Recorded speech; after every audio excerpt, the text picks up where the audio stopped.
dia pessoal, tudo bem? E hoje nós vamos com esse livro aqui de Geraldo Rufino.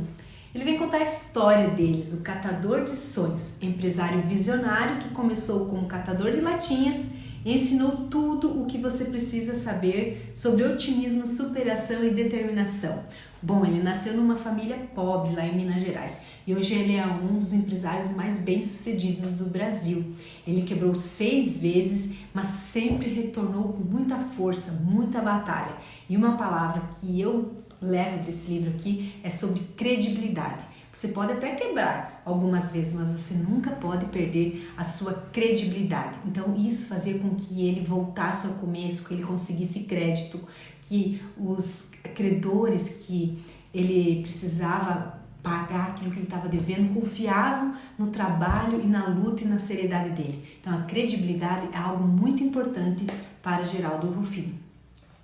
Bom, então ele conta aqui que ele nasceu lá em Minas Gerais, quando ele era pequeno, ele deu uma geada lá que estragou com a colheita de lavoura de café do pai dele. Daí de lá eles foram para morar em São Paulo e chegando lá eles pegaram um táxi, o país estava vivendo um momento de crise lá e o taxista já falou para eles, vocês vieram num momento muito de crise aí e o negócio tá feio, né, para recomeçar. Mas Geraldo, ele era pequeno, ele nunca entendia, nunca ficou sabendo o que era essa tal de crise, então ele sempre ficou esperando essa tal de crise chegar. E ele sempre trabalhou, né? Trabalhava a vida inteira. Então o primeiro trabalho dele foi lá num lixão, então ele começava a ajudar o pai dele, né? A trabalhar para elaborar, para começar a refazer a vida da família. Então no começo desse livro, a primeira aprendizado que você pode tirar dele é que a crise é algo inimaginável, né? Você é que nem uma bruxa, né? Todo mundo tem medo, mas ela não existe, ela nunca vem. Então para ele, o dinheiro ele só vai mudando de mãos. Então naquele momento você está numa escassez.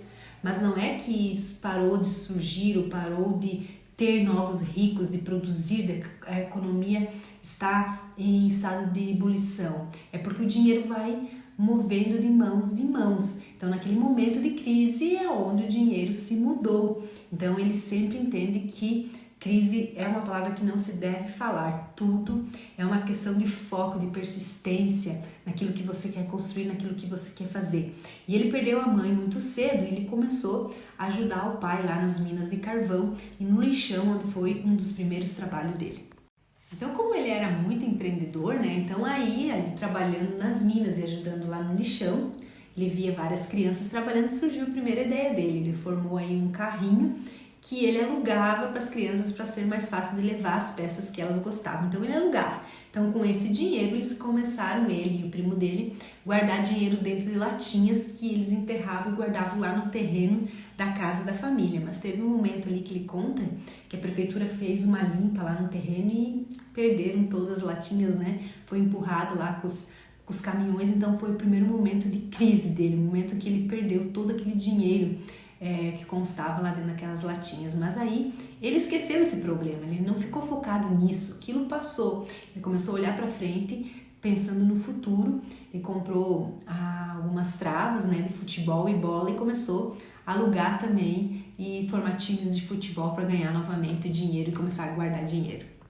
Geraldo Rufino conta também que aos 14 anos ele começou a trabalhar como office boy, né? Foi um dos primeiros empregos dele lá no Play Center. E lá ele gostou tanto de trabalhar, ele se dedicava tanto que ele guardou muito dinheiro.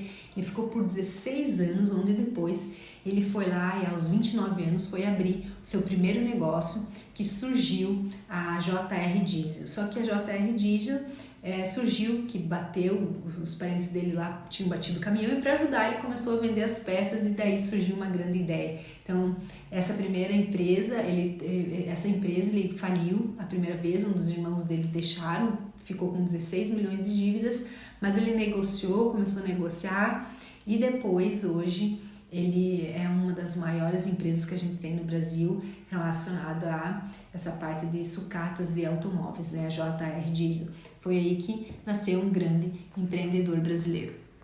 Então, de uma forma geral, o livro é muito interessante, de uma forma bem tranquila, escrita bem jóia. Ele se repete muito, achei muito repetitivo, mas em 189 páginas ele veio trazer muitos ensinamentos. Então, alguns dos ensinamentos eu anotei aqui, quero mostrar para vocês. Então, ele coloca aqui foco e perseverança no que a gente quer, né? Aquilo que você decide fazer, aquilo que é o teu sonho, você tem que ter foco, né? Sempre com pensamentos positivos, tirar esse pessimismo, né? Então, o pessimismo deve ser sempre evitado.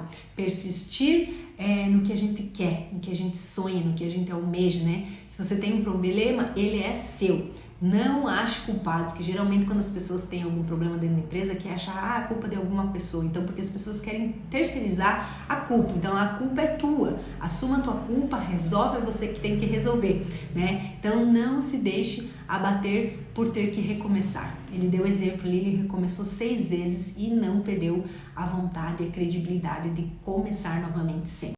Então tem uma frase muito interessante dele que ele fala que o dinheiro a gente ganha novamente, que a gente não pode perder a credibilidade, a confiança, a honestidade no teu trabalho. Você pode ir lá no fundo, mas você vai dar um jeito de pagar. Então quando os credores teus sabem que você vai trabalhar, vai pagar, tá tudo bem, você resolve, você começa de novo e se reinventa.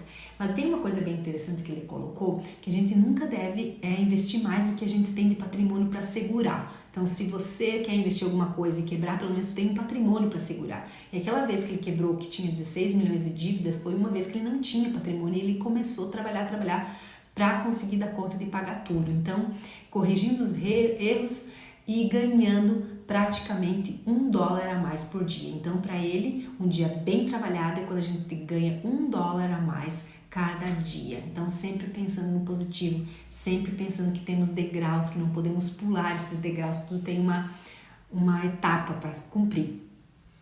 Outra frase que eu trago aqui dele, que é um ensinamento, que ele diz assim: vender é muito importante, mas mais importante ainda é você conhecer os teus clientes, aquilo que o cliente deseja naquele momento.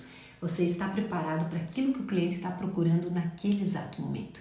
Então, a forma de você mostrar teu produto, a forma de você encantar teu cliente, a honestidade, a limpeza, a atitude, tudo isso conta na hora de vender o teu produto. Então, crescer sozinho não vale a pena. Você precisa da turma do teu Mastermind aí completo, valorizado. Ele valoriza muito os funcionários deles, né? Porque funcionário feliz trabalha e ganha muito mais. Então, a felicidade é dinheiro. O funcionário tem que ser bem valorizado para ele conseguir conquistar os sonhos deles e também fazer um bom trabalho lá dentro da empresa.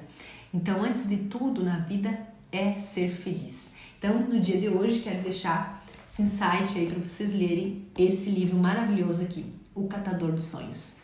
Até mais!